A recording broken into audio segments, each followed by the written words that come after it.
Bueno, muy bien. El tema que vamos a tratar hoy no solamente va a ser de ecografía de próstata, de todos los métodos, vamos a darle una mirada bastante rápida a algunos de los métodos. Vamos a ver algunas cosas de histopatología y también de otros métodos como resonancia magnética y métodos asistidos. Entonces, comenzaremos primero por la parte del modo B, que me imagino que todos ya lo conocen, ¿no? ¿Qué hacemos para diagnosticar adecuadamente la patología prostática? Miren, tenemos todos estos métodos, estos exámenes, desde la historia clínica, que es muy importante, los antecedentes patológicos, el tacto rectal, que sigue siendo muy importante, los exámenes de laboratorio tradicionalmente con el PSA, pero también tenemos marcadores oncológicos, genéticos, algunos nuevos marcadores que están apareciendo con valores del PSA dudosos, se están haciendo pruebas con calicreínas y con ProPSA. Además, tenemos toda una batería de estudios genéticos específicos, tenemos también Oncotype para próstata, biomarcadores y los métodos de imagen que son los que nos interesan a nosotros. La tomografía, la resonancia, el manejo del PIRADS, el PET, el PET-CT con DSMA y la que es pues el método de imagen más barato y efectivo como es la ecografía y actualmente con elastografías. No solamente por su eficiencia, sino también porque nos permite la biopsia guiada por ecografía y la toma de muestras para que los patólogos hagan las interpretaciones y también pues los resultados de inmunohistoquímica. Entonces, como ustedes pueden ver, tenemos muchísimos exámenes para diagnosticar adecuadamente la patología benigna y maligna de la próstata. La ecografía de la próstata nos permite hacer un mapeo adecuado y directo, ¿no? Gastamos menos recursos, podemos hacer tamizaje, seguimientos de los valores de PSA juntamente con el criterio de los oncólogos. Nos aseguramos de un control clínico y también se pretende que la elastografía pues aumente la detección actualmente, como veremos a continuación.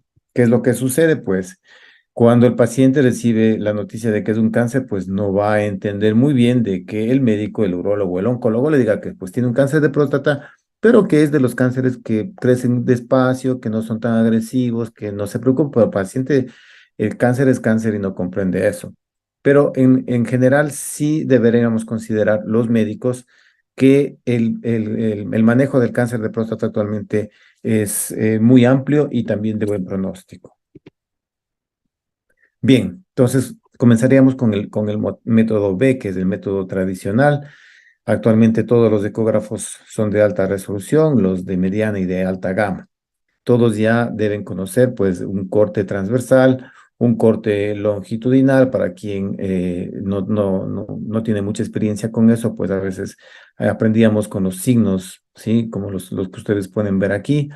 Básicamente, la ecografía sirve para calcular el volumen aproximado con un desvío estándar un poco mayor que el de la resonancia, pero es básicamente eso. Y la ecografía transrectal es la que nos permite evaluar adecuadamente la glándula interna y la zona periférica, como pueden ver aquí en los dos cortes.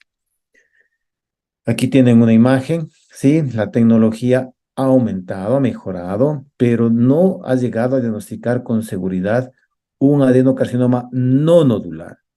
Y también la diferenciación de la prostatitis o de lesiones intermedias como el ASAP o el PIN, como veremos algunos ejemplos, todavía no es posible ni con ecografía, tampoco con resonancia magnética.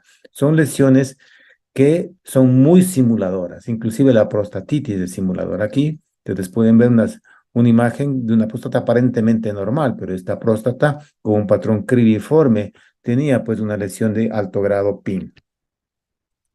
Bueno, la gran ventaja de la ecografía es que sigue siendo la más utilizada para el método de tomar biopsias, ya sea por la vía transrectal o por la vía transperineal.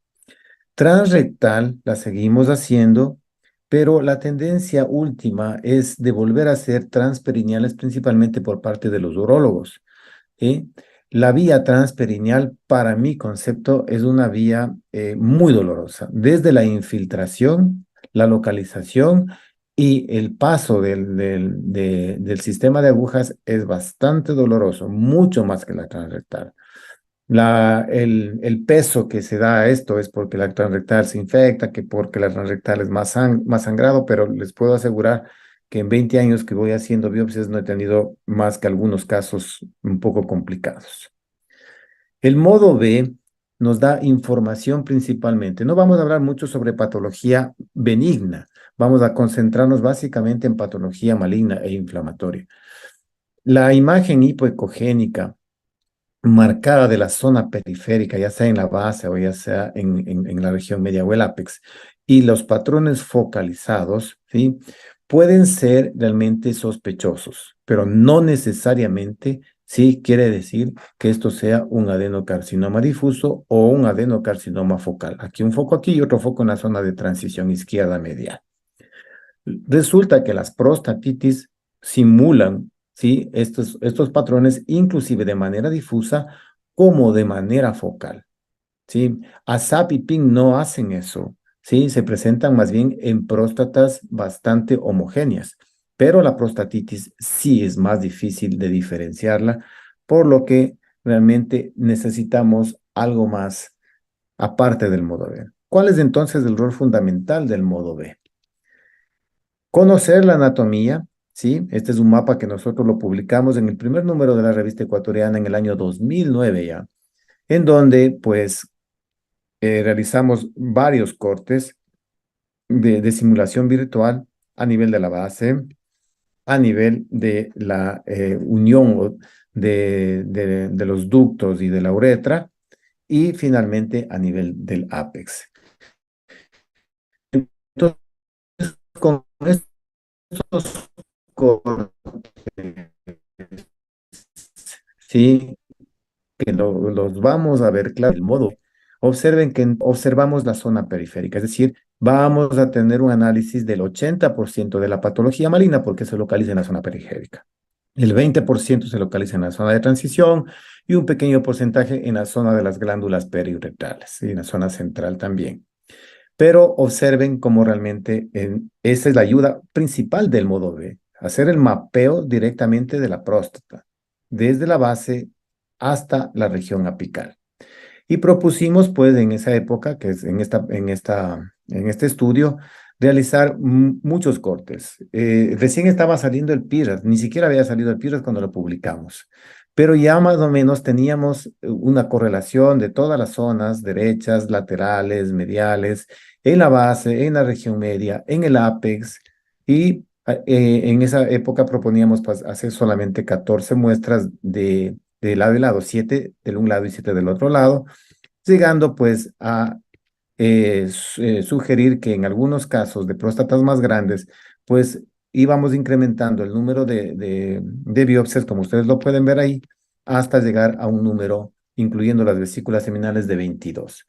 Entonces, lo ideal que teníamos era pues decir que con el modo B nosotros podíamos mapear toda la próstata y realizar el número de biopsias, que en esa época, en el 2009, todavía se hacían sextantes, octantes, o se hacían ya las dobles sextantes. Bien, ¿y el Doppler entonces en dónde encaja y para qué nos sirve? El Doppler obviamente ha cambiado muchísimo. El Doppler se ha vuelto un recurso en el cual se puede detectar microflujos, pero en próstata no es tan importante. La próstata es vascularizada.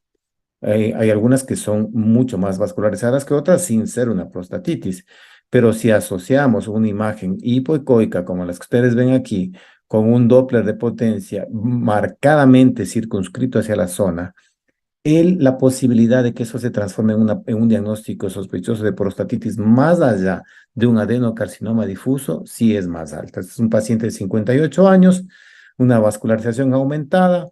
Entonces, esta es la parte histopatológica que tenemos siempre contacto con las patólogas, es decir, el infiltrado difuso, inflamación crónica por sobre el lumen de los acinos, cierra el diagnóstico, Obviamente que esto podría estar asociado a otros hallazgos como PIN o como un adenocarcinoma también, dependiendo de las muestras. Recuerden que solamente están analizando unos pocos fragmentos, pero la correlación que existe entre el modo B, el Doppler y la prostatitis, sí, llega a tener un significado de importancia, principalmente con el monitoreo del PSA. Es un poco difícil el manejo, sí.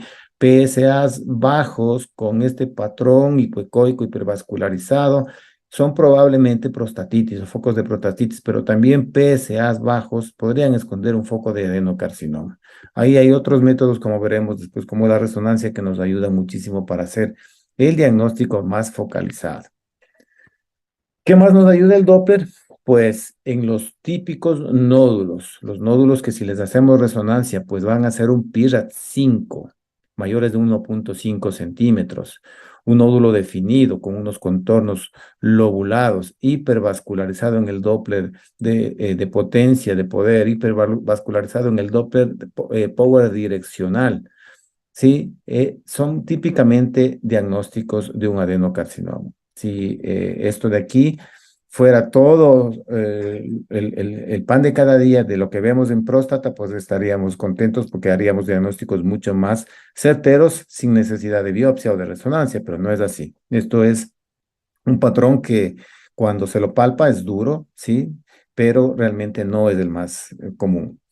Generalmente, pues los histopatológicos, es el histopatológico de este caso, sí, la muestra son positivas y lo más importante que hay que tomar en cuenta ahora, sí, es el score de Gleason, ¿no? El valor del Gleason, sí, que nos colocan los patólogos, inclusive el grado de comprometimiento de cada uno de los cilindros.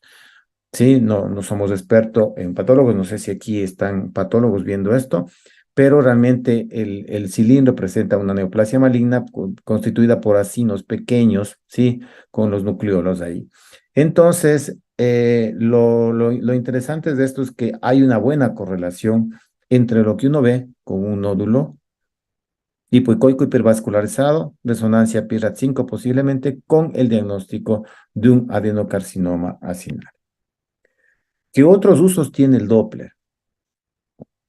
Pues en este corte sagital ustedes pueden ver aquí, ¿sí? La presencia de un balón y de una sonda en la uretra. Pues muchas veces ustedes tendrán casos en los cuales estas sondas se tapan, ¿sí? Por la presencia de material, se obstruyen por unos coágulos y con el Doppler, porque el Doppler no solamente detecta flujo sanguíneo, sino también un movimiento del flujo, podemos ver este movimiento, ¿sí? En retroceso del flujo de la orina, ¿sí? Porque tiene un stop aquí. Es algo, un caso especial en el cual se puede diagnosticar y se puede hacer, pues, el diagnóstico de los lavados. O también podemos hacer con el Doppler mapeos post-biopsia. Usualmente esto es inusual de verlo, ¿sí? En una próstata, a menos que sea un grado de prostatitis aguda que estemos diagnosticando. Sí, una hipervascularización difusa, tanto en la glándula interna como en la zona periférica, no es común, pero esto sí es común de verlo cuando acabamos de realizar las biopsias. ¿Y por qué hacemos? Porque posiblemente, sí, cuando no se tiene mucha experiencia, hay algunos focos o fístulas que se podrían formar y son identificados por el Doppler. En este caso hacemos pues un mapeo, pero esto es el proceso inmediatamente inflamatorio de reacción que tiene la glándula cuando se hacen las biopsias. Como son múltiples, entonces generalmente toda la vascularización aumenta. Bien, también lo que podemos hacer es el mapeo, ¿sí? Como les había dicho, de la verificación de los estigmas. Y también nosotros colocamos después de las biopsias, pues, ozono, desde hace muchos años. Nos ha ido muy bien. Al inicio, pues, colocábamos el ozono y veíamos aquí el artefacto, lo van a ver en este momento, el artefacto que se forma, el artefacto de color. Cuando lo observaron es cuando estábamos introduciendo por una cánula adicional una cantidad de 100 ml de ozono que nos permite controlar de manera adecuada, que son de las pocas indicaciones de la ozonoterapia, como un antiséptico o un gas que produce pues una mejora en el área justamente de las biopsias, ¿no? Esos serían los usos del Doppler color. Bien, ¿y ahora para qué sirven las elastografías? Ok, primero, ¿por qué se usa la elastografía? básicamente en cualquier parte del cuerpo, si un tumor o una inflamación altera la composición de la estructura, aumentan el colágeno, aumentan fibroblastos, ¿sí? Y las lesiones se vuelven más duras, mecánicamente son más rígidas. Y esto es lo que se pretende diagnosticar, no solo en la próstata, en tiroides, en mama, en hígado, se hacen los diagnósticos. Cierto es que la validez de la elastografía se tiene que hacer en consensos y el único consenso que existe al momento pues es el consenso hepático. Estamos a punto de trabajar y de llegar a un consenso en tiroides. Mama está un poco más lejos y próstata también está en camino de tener una validación, pero aún no existe consenso. ¿Qué tipos de elastografía vamos a utilizar en la próstata? Pues utilizamos elastografía Strain. La elastografía Strain tiene todavía uso, no porque haya salido la elastografía Sherwin, la elastografía Strain ha perdido poder. Utilizamos la elastografía Sherwin, conocida como SWE, de las cuales se puede utilizar la 2 de Sherwin, que es tal vez una de las que más ustedes han escuchado, y también de esta, la que se produce en tiempo real, es la que más ventajas nos da. Pero en general, una 2 de Sherwin más una Strain siempre van a ser de uso. El resto de elastografías que están hacia la izquierda han dejado de usarse o no se usan para próstata. Comenzaremos entonces con la elastografía strain o de deformación o de esfuerzo. Bien, aquí ustedes tienen un ejemplo de las elastografías actuales, por ejemplo, que tenemos aquí, están trabajando 17 frames, cuadros por segundo, lo cual nos da un mapeo general de la próstata. Casi todas las próstatas las vamos a ver así. ¿Podríamos modificar esto? Sí lo podemos modificar, pero Strain todavía no tiene escalas de modificación como tiene Sherwin, pero sí nos muestra, sí, un mapa general de toda la glándula. Podemos focalizarlo. Sí, podemos ir hacia una parte más periférica, hacia el lado izquierdo, hacia el lado derecho con nuestra caja, y tenemos, la ventaja es que las elastografías de Strain actualmente tienen una velocidad de reconstrucción mucho más rápida que Sherwin en muchos de los equipos, por lo tanto hay que considerarla. Y este es un estudio del 2017 en el cual, sí, observen como el mapa que les había presentado es muy similar al de estos autores asiáticos, sí, dividiendo pues la próstata en todas estas zonas mediales y laterales, en la base, en la región media y en el apex. Y ellos proponen que se debería usar, ustedes ya deben conocer lo que se conoce con el nombre del strain ratio, que también tiene nombres de tensión máxima como índice de elasticidad. ¿En qué consiste eso de ahí? Pues recuerden este valor, cercano a 6, el strain ratio dentro del punto de corte entre benignos y malignos. ¿Y cómo se calcula? Aquí tienen una elastografía strain en tiempo real, observen el mapa general de la próstata, observen el nódulo que se encuentra en el lado derecho hacia la región media medial y la mayor intensidad de color que se puede ver acá con la escala que nos dice que es lo más duro. Pues bien, no solamente nos sirve para ver eso, nos sirve para calcular.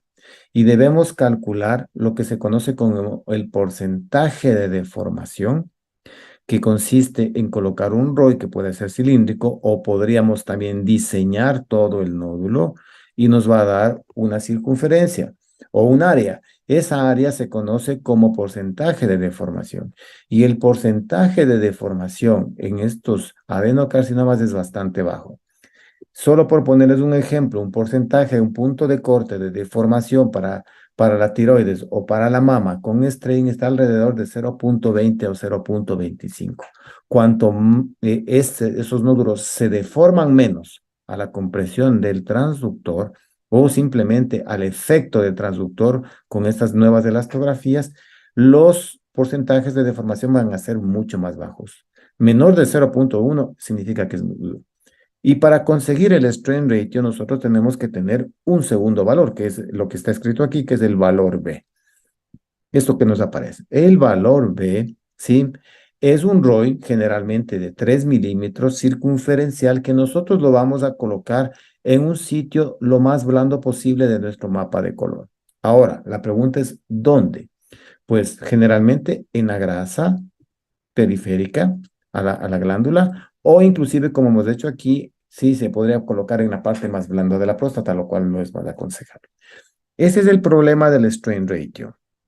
¿Dónde colocar el valor B? Porque el valor A lo vamos a medir dentro de las regiones que son sospechosas. Pero ¿dónde colocamos el valor?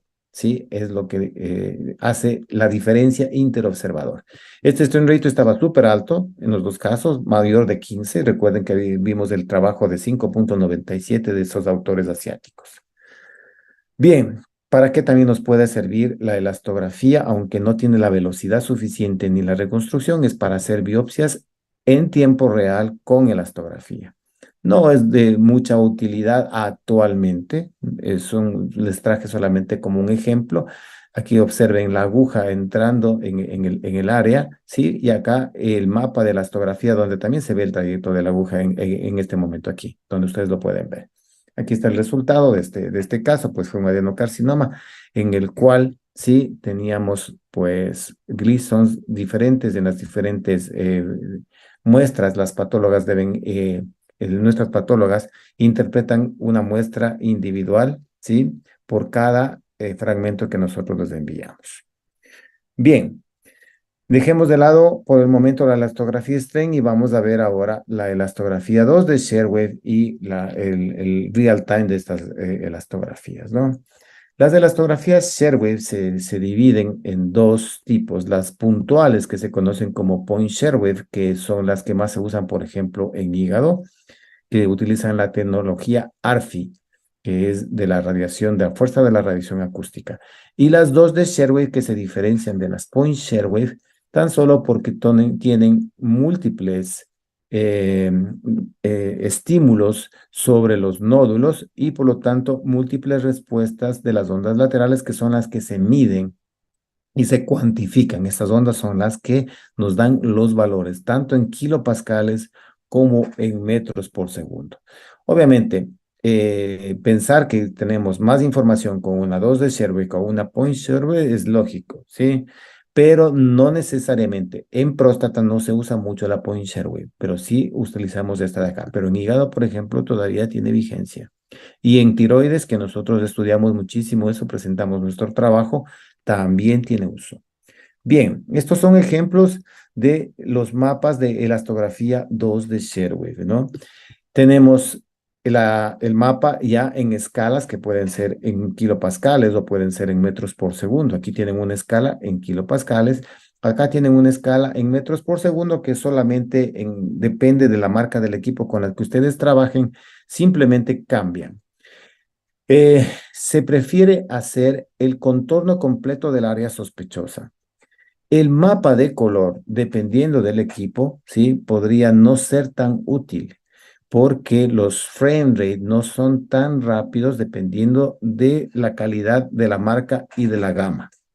Ahora, lo más importante es que nosotros obtengamos valores cuantitativos, ya sea en kilopascales como en metros por segundo, y que estos valores nos den tanto los valores máximos, medios como los mínimos, así como el desvío estándar. El que más se usa es el valor medio, pero los valores máximos también han sido estudiados. En este caso, observen, ya veremos después algunos valores. Tenemos 42 kilopascales y 3,7 metros por segundo en esta área nodular de esta elastografía 2 de Sherwood. Esto de aquí, ¿sí? Se puede obtener, inclusive se puede colocar un mapa de calidad, pero que no es necesario. Este es el tiempo real de la elastografía. Observen que en este equipo no es tan rápido, los frames pueden ser menores de 10, pero lo que nos ayuda, obviamente, es a identificar el área sospechosa para poder guiarnos con la biopsia, ¿no? Es un caso realizado, miren la fecha en la que hemos hecho. El día de hoy lo hicimos, ¿sí? Los traje justamente para que ustedes puedan ver el tiempo real de la elastografía y la guía ecográfica. Inclusive tenía resonancia magnética positiva en ese lado. Bien, este trabajo del 2018, ¿sí? Analiza pues y ya propone estos autores, generalmente son asiáticos, son muchos los asiáticos en población, son muchos investigadores, de los investigadores en población son muchos los que tienen doctorados y investigan mucho. Por lo tanto, no se sorprenda que casi todas las fuentes vengan de Asia. Ok, el valor propuesto por ellos fue de 40 kilopascales, ¿sí?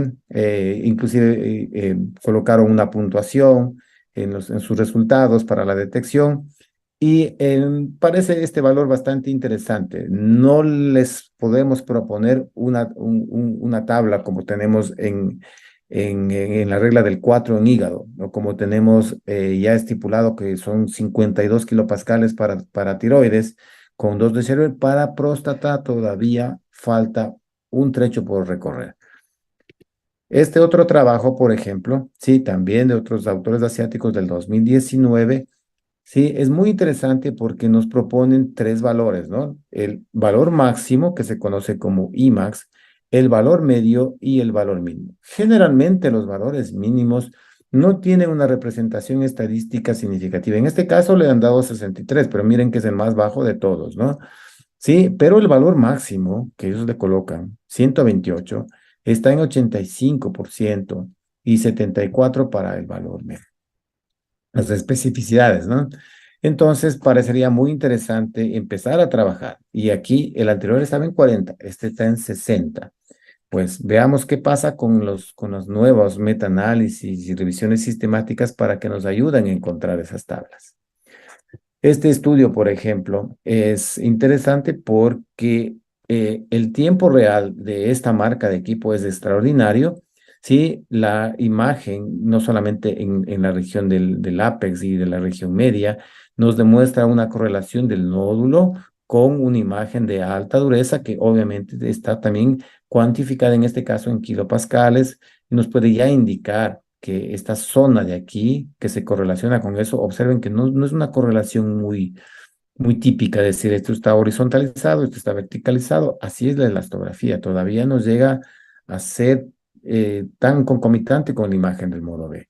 Pero en este caso, pues fue un adenocarcinoma de un Gleason 7, un Gleason un poquito alto, y pues lo importante era que nos ayuda a definir si entre la base y el ápex, cuáles son las zonas que va a tener positividad de eso de ahí.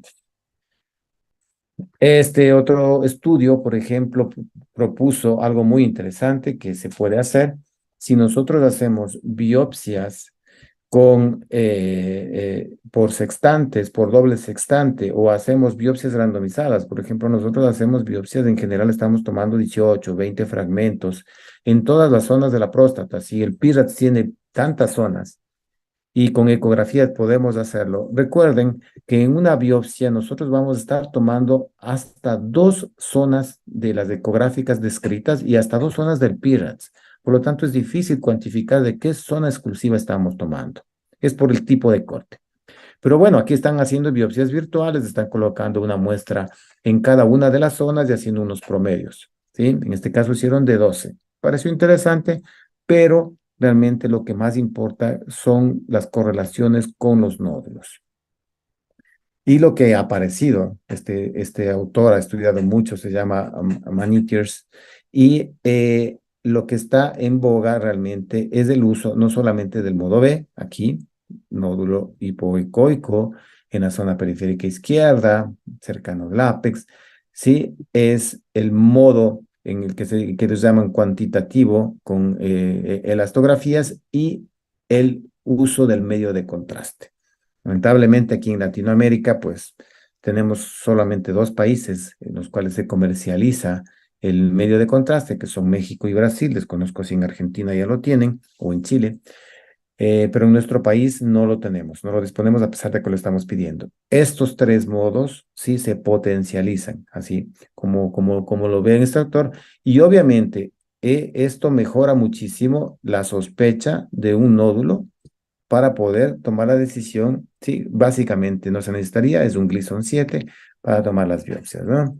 El mismo autor concluye lo siguiente, que la imagen de resonancia magnética multiparamétrica, aunque se usa cada vez más, no ha demostrado una precisión suficiente para reemplazar a la biopsia por ahora. Hasta el momento, a pesar de todas las personas que defendemos la resonancia magnética, que soy uno de los que defiende, pero también tenemos que ver los puntos débiles en cuanto a la especificidad que se tiene con la reso.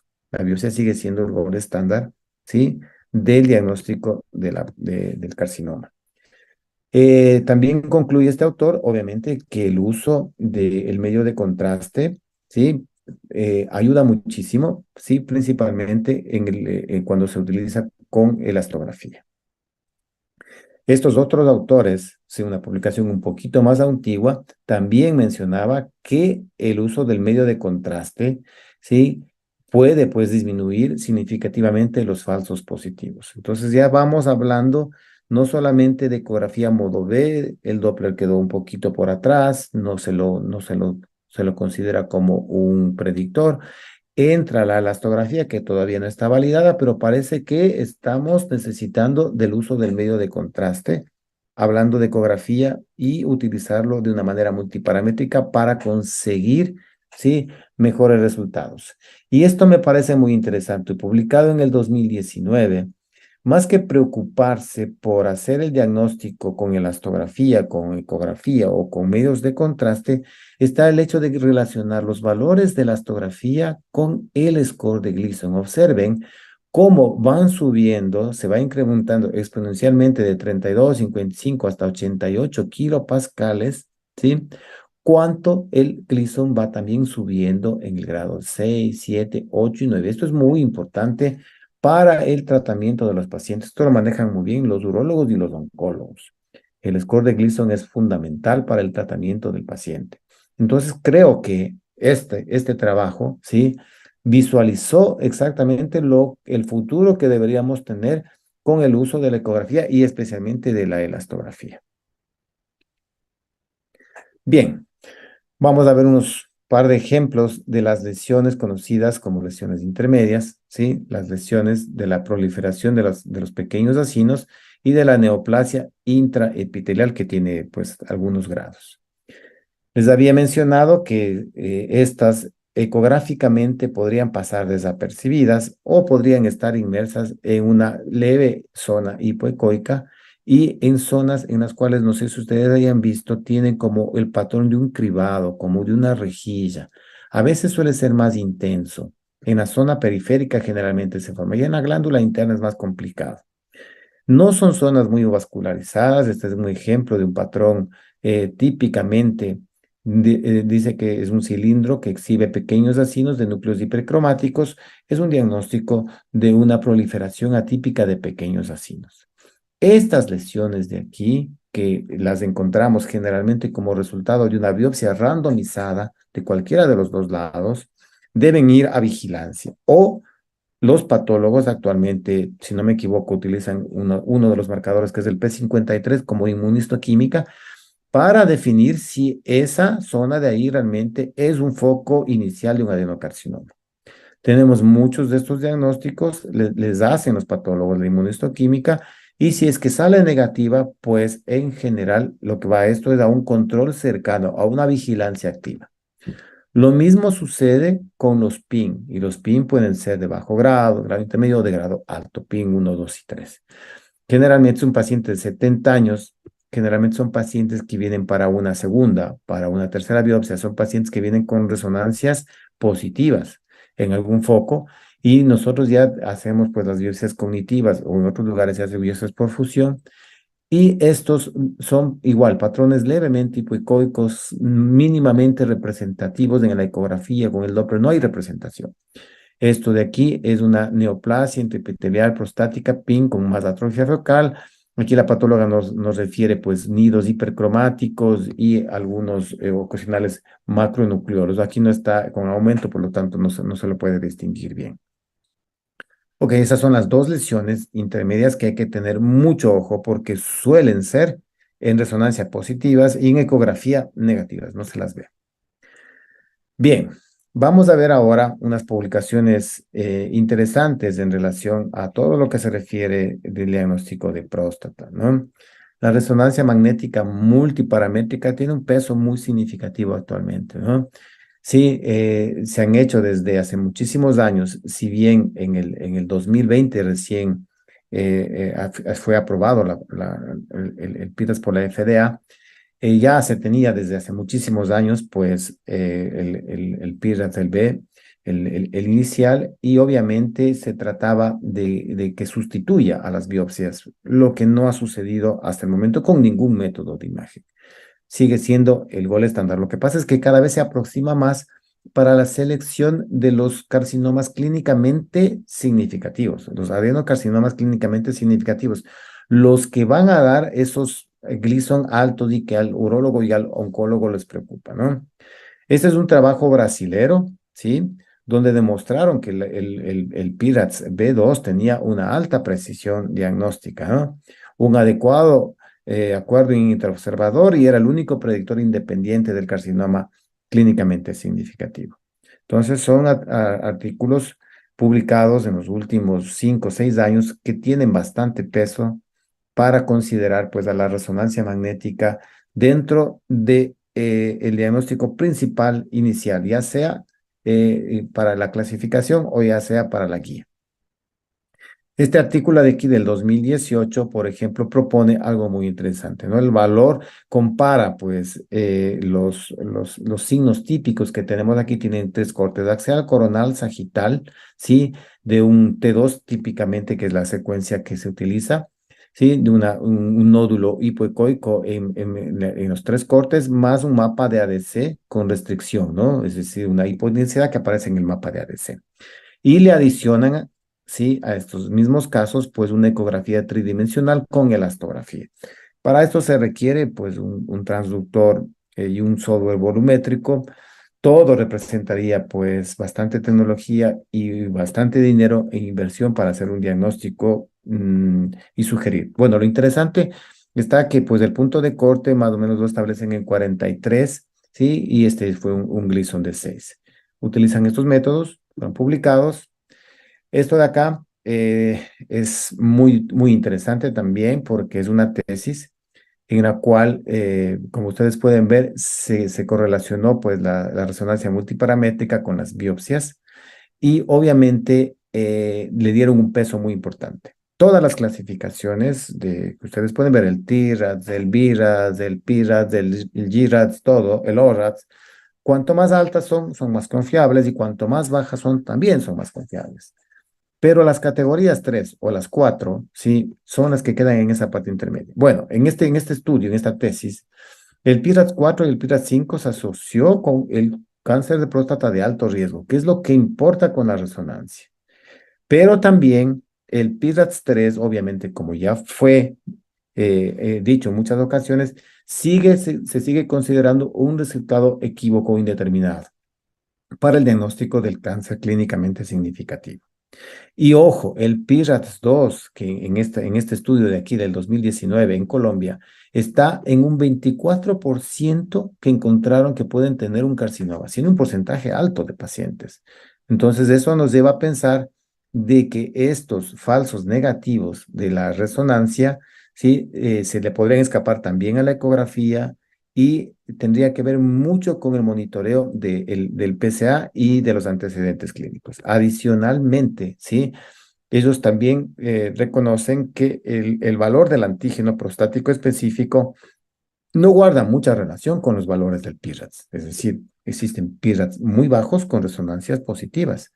Existen PIRADS altos, que no es lo frecuente, que podrían ser un PIRADS 3 intermedio, y ahí tenemos dificultades. Y también mencionan que la alteración del tacto rectal guarda relación con el grado del PIRADS. Muy interesante esta tesis, sí. Les recomiendo que ahí tienen los datos para que ustedes lo puedan ver. Este es otro estudio que está colocado aquí para que ustedes vean el rendimiento general que tiene la versión del PIRADS B2 punto, ¿sí? 1, ¿sí? Que tendió a demostrar una mayor especificidad que su primera versión, ¿sí? O que la versión anterior del B2. Pero esta diferencia carecía de significado estadístico, un nivel de evidencia 3, una etapa técnica 3. Es decir, podríamos utilizar el B2 como el B2.1, que realmente no va a haber mucha diferencia. Para quien maneja esto, generalmente son radiólogos especializados en el diagnóstico de cáncer de próstata, pues ellos lo van a entender mejor. Y una de las cosas importantes que la ecografía no puede realizar con seguridad absoluta es la extensión extracapsular. Este trabajo de aquí reciente, de mayo del 2023, pues refiere que la rotura de la cápsula con extensión tumoral y la interfaz de la cápsula mayor a 10 milímetros fueron las más predictivas de lo que se conoce como la extensión prostática de la extensión, ¿no? Con mayor especificidad. Esto con ecografía es muy complicado de realizarlo, pero con resonancia magnética es el mejor método. También les recomiendo revisar este consenso de la Sociedad Argentina de Urología y de Radiología, que hicieron pues entre resonancia magnética y la estadificación con las biopsias, ¿no?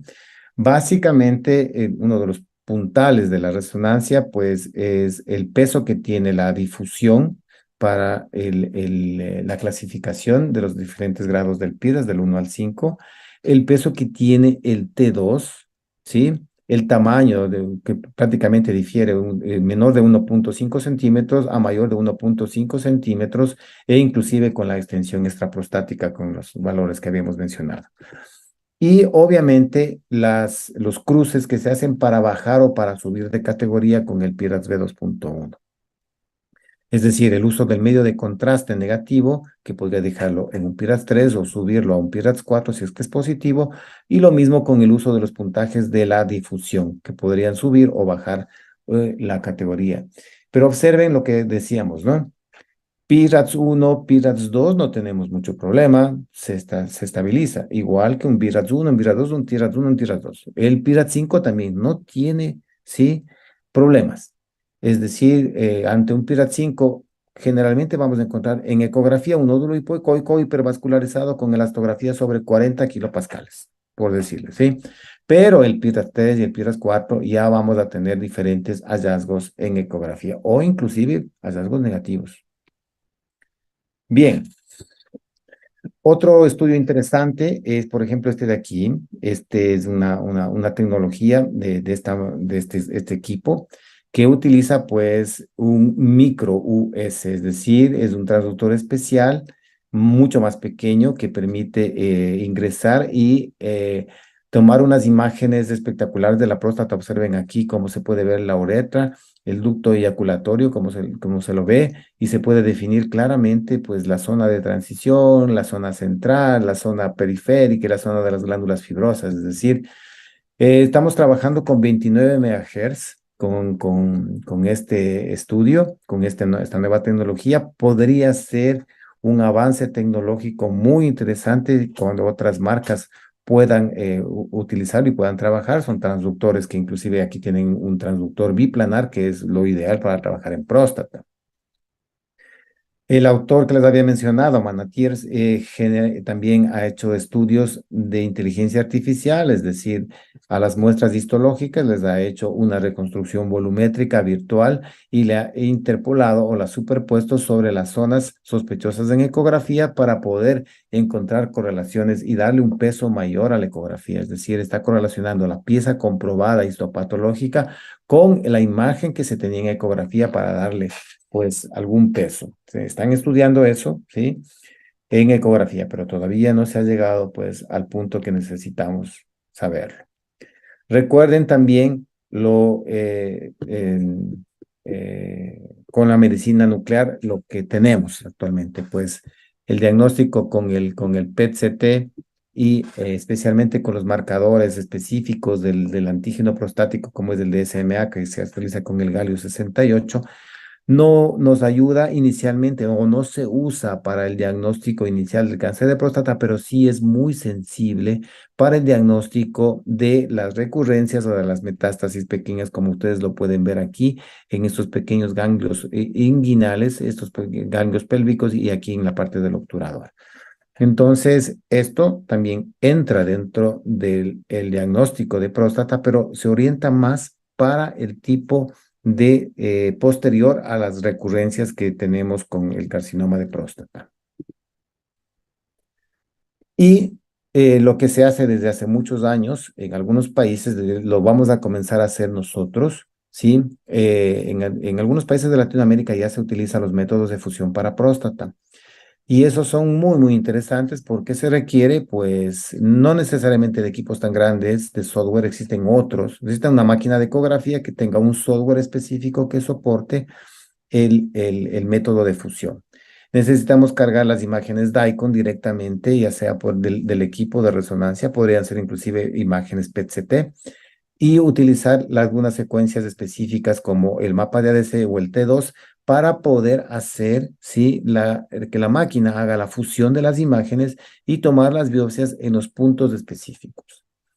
Es muy interesante, según algunos trabajos, mejora mucho la especificidad y el valor predictivo positivo de las lesiones pequeñas, inclusive de las que pueden encontrarse más allá de la zona periférica, como en la glándula interna.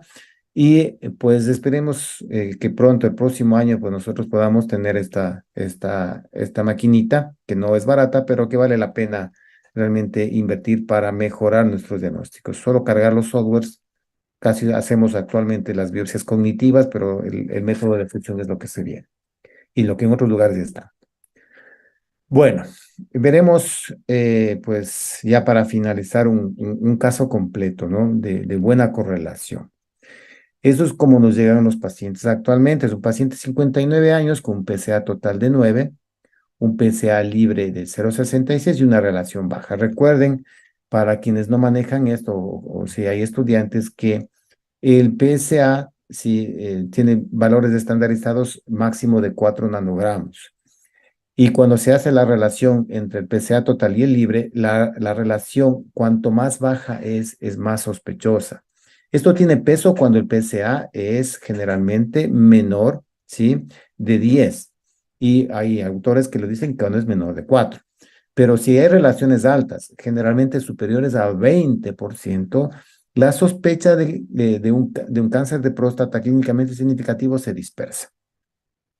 Entonces, estos pacientes generalmente van a hacerse resonancia y en resonancia, pues, en la imagen T2, ustedes observan ya pues, una imagen hipointensa en la zona periférica del lado izquierdo y en la difusión, sí, que se utilizan varios valores B, que son, no viene al caso mencionarles, pues ya se presentan como zonas de restricción a la difusión. Son como zonas hiperintensas, justamente en el lado izquierdo. Entonces, estos pacientes acuden, ¿sí? Ya con una resonancia, ¿sí? A prácticamente realizarse las biopsias. Cuando subimos el valor B a 2000, pues se mantienen las zonas de restricción con hiperintensidad, no solamente en la zona periférica, sino también en las zonas de transición medial, medio-medial. Y obviamente en el mapa de ADC la restricción aparece como una zona de hipointensidad. Todas estas cosas que ya para quien maneja próstata, hay gente que maneja mucho mejor que yo la parte de resonancia de próstata, pero todos debemos aprender, especialmente los que hacemos biopsias de próstata, a interpretar todo esto y a manejar también. La espectroscopía en este caso fue también positiva, pero no es de rutina, ni siquiera está considerada en el PIRADS. Antiguamente, en los últimos años que se hicieron muchas investigaciones, pues las diferencias de los resultados de espectroscopía dejaron de que sea un marcador. Cuando se lo puede hacer, vale la pena. En este caso, pues para utilizar el PIRADS no se lo considera. Posiblemente tenga alguna revisión. Leí por ahí que tal vez vuelva a tener un peso, tal vez de una de los PIRAT, pero todavía no creo que tenemos la confirmación. Entonces nos llega el paciente, sí, ya con una resonancia positiva, PIRAT 4, y tenemos pues un nódulo que encontramos justamente en la zona de transición. Y también habíamos visto una alteración justo en la zona periférica acá. Es un nódulo que generalmente al Doppler va a ser inespecífico, pueden ser vascularizados como no pueden serlo, no tiene importancia. Y recuerden que no he hablado absolutamente de los valores espectrales que ya también se dejaron de hacer con el Doppler. Es decir, encontrar una resistencia baja, intermedia, un IR, una aceleración también bastante corta o un aplanamiento de la aceleración no tiene nada que ver con el Doppler. Generalmente el Doppler es simplemente pictórico para el diagnóstico general de un nódulo, ¿no? Lo que importa es ver una zona marcadamente hipoecoica correlacionada con la resonancia. Le hicimos las elastografías, le hicimos primero una elastografía strain en esta zona periférica, un valor de deformación súper bajo de 0,0.7 y un SR de 5,7. Habíamos visto, no sé si recuerdan, en una de los trabajos que el punto de corte estaba alrededor de 6 del strength ratio. Y en el otro tenemos un porcentaje de deformación un poquito más alto de 0,11, pero con un SR de 5. Ahora, ¿dónde colocamos el valor de referencia? El valor B lo colocamos pues en el mapa strain de menor rigidez, que en este caso nos indica que es de color azul, y por fuera de la glándula, por fuera, ¿sí? En la grasita que rodea la glándula para hacer la comparación. ¿Cómo hicimos el valor A? Con el diseño completo del nódulo. También, obviamente, le hicimos nuestra elastografía cuantitativa 2 de Sherwave, sin mapa de calidad de este momento, ¿sí? En esta zona, primero en la zona periférica. Observen el punto de corte que nos dio, no fue tan alto, ¿sí? Ni el valor medio ni el valor máximo. Aquí sí depende mucho de la tecnología, depende mucho del tipo de transductor, del software endocavitario, de elastografía que se utiliza. Existen marcas que se especializan más en eso. También se puede medir en metros por segundo. Pero en la otra zona, en la zona que está más en la zona de transición, observen cómo hasta el mapa comienza a cambiar un poco. El valor sí ya supera los 40 kilopascales y los 3 metros, que está considerado como el punto de corte en muchos de los estudios. Bueno, simplemente es algo que tenemos resonancia positiva, ecografía positiva, ¿sí? Elastografía en una de las lesiones, ¿sí? Con valores de corte sugestivos de malignidad. Entonces lo que hacemos pues es una biopsia cognitiva, es decir, nuestra resonancia, ya sea con el T2 o con la difusión, aquí estamos tomando solamente como ejemplo el valor de la restricción de la difusión, el punto ecográfico, la zona de elastografía, lo llevamos a nuestro mapa del PIRADS y hacemos de manera cognitiva, ¿sí? La biopsia focalizada. Entonces, como les había dicho, cuando uno toma una biopsia, hay que siempre recordar que usualmente tenemos 2 centímetros de corte. Si le quitamos la punta a punta, sería pues 1,9, 1,85. Pero esto de aquí, cuando pasa la aguja, va a pasar por la zona periférica, ¿sí? De la posterior, va a pasar por la zona de transición y va a llegar inclusive hasta la parte superior, dependiendo del tamaño de la próstata. Entonces, en las biopsias es casi imposible que se puedan tomar biopsias focalizadas solo si reducimos el corte de la biopsia a 1 centímetro para focalizar, digamos, este nódulo, podríamos hacerlo. Pero en general eso no es buena idea porque la patóloga necesita un cilindro bastante importante. Estaríamos haciendo cortes pequeñitos, sometiendo al paciente a un agujerito más que se hace en la mucosa del recto y con una muestra de 1,5 centímetros que la patóloga dice, bueno, si le acertaste, pero no me está ayudando mucho porque yo necesito cilindros grandes. Entonces, esto es lo que se hace, que hacemos desde hace mucho tiempo, la biopsia cognitiva con las imágenes de RM. Lógico, si tuviéramos algo como una fusión, sería mucho más fácil. Esto es el resultado de patología a 4X y aquí a una ampliación mayor.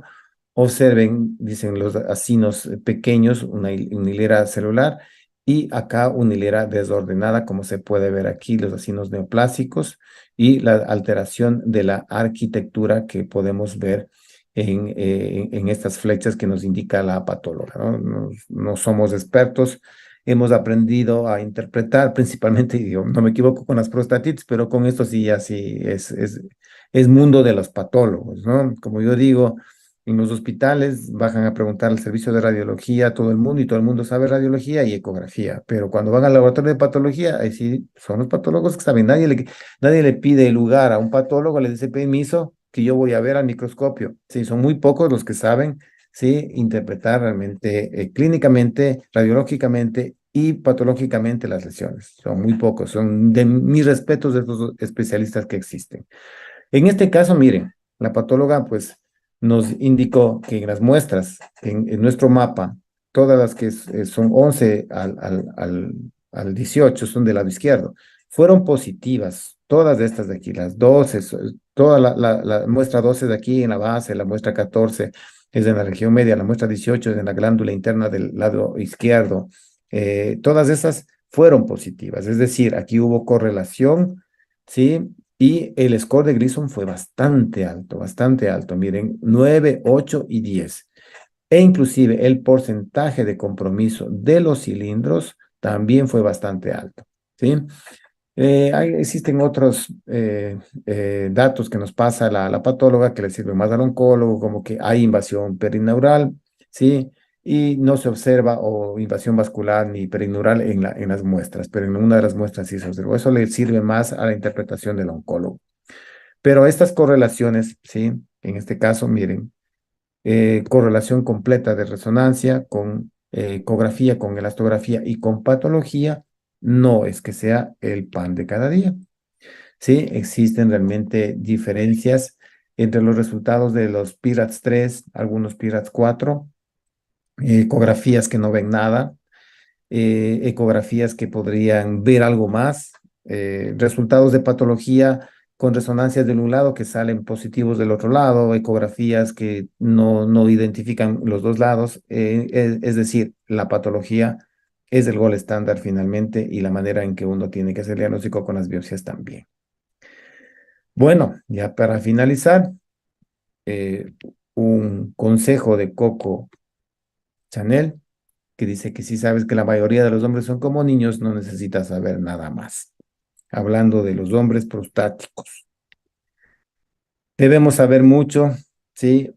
O por lo menos conocer qué es la elastografía, Sherway, qué es la 2D Sherway, qué es real time, qué es una resonancia multiparamétrica, qué es un PSMA Galio 68, qué tenemos en relación a próstata para poder realmente orientarnos. Y como conclusiones, diremos pues que el gol estándar para el diagnóstico del cáncer de próstata hasta el momento sigue siendo la biopsia transrectal, especialmente en las primeras biopsias, ¿no?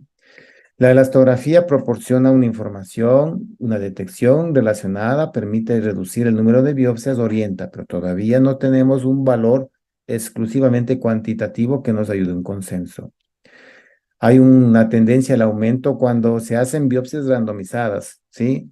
Con ecografía, con elastografía y ahora con las biopsias cognitivas. Eso es verdad.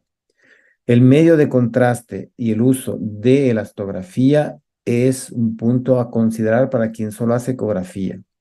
Si tienen medio de contraste, pues van a aumentar su detección, van a aumentar su especificidad, van a aumentar su valor predictivo positivo en relación al diagnóstico del carcinoma. Cada vez más la elastografía Sherwood tiene una reproducibilidad, perdón, interobservador muy buena. Y eso depende también de la tecnología y de que se protocolice cómo hacer la elastografía, que eso también falta. No se han identificado, ¿sí? En realidad diferencias significativas cuando usamos elastografía, cuando usamos guía por fusión en la detección. Sin embargo, ambas técnicas, ¿sí? Son superiores cuando se utiliza solamente una guía por ultrasonido. Es decir, el futuro posiblemente está en estas técnicas cuando se perfeccionen más y cuando sean más asequibles a los hospitales. Punto importante, el uso del Gleason, como lo habíamos visto, cuanto el mayor sea el punto, el valor del Gleason, mayor va a ser la dureza en la elastografía, que tal vez es una de las cosas más interesantes que hemos hablado en esta charla, ¿no? Se deben hacer estudios multicéntricos y se deberían, y se están correlacionando con resonancia magnética, ¿no? Muchos trabajos publicados, mucha heterogeneidad en cuanto a valores de la astografía no nos permiten actualmente tener consenso, ¿no?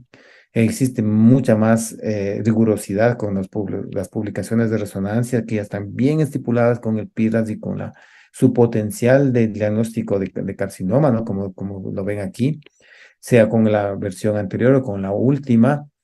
La detección del carcinoma clínicamente importante, significativo, es la fuerza de la resonancia y también el diagnóstico para las metástasis, ¿no? Y la extensión principalmente hacia las estructuras vecinas. El PIRAT-3 y el 4, principalmente 3, siguen con esa baja especificidad y ese bajo valor predictivo. Y el PSMA, recuerden, como medicina nuclear, es el método ideal para las metástasis. Bueno, mis agradecimientos a las doctoras patólogas, las doctoras Rocha, con las que trabajamos en próstata. Nos hacen excelentes muestreos individualizados. Si yo les envío 20, 22 fragmentos, pues me dan 20, 22 resultados, lo cual optimiza, porque de ahí sacamos inclusive los que pueden hacer inmunistoquímica, gracias a las doctoras. Y también a mis tecnólogas Denise y Ana, que me han ayudado mucho con la búsqueda de bibliografías, imágenes y videos que ustedes han podido observar en este momento. Muchas gracias y nuevamente mis agradecimientos a la invitación de la Universidad de Trujillo y también de la Sociedad Peruana de Ultrasonido. Muchas gracias.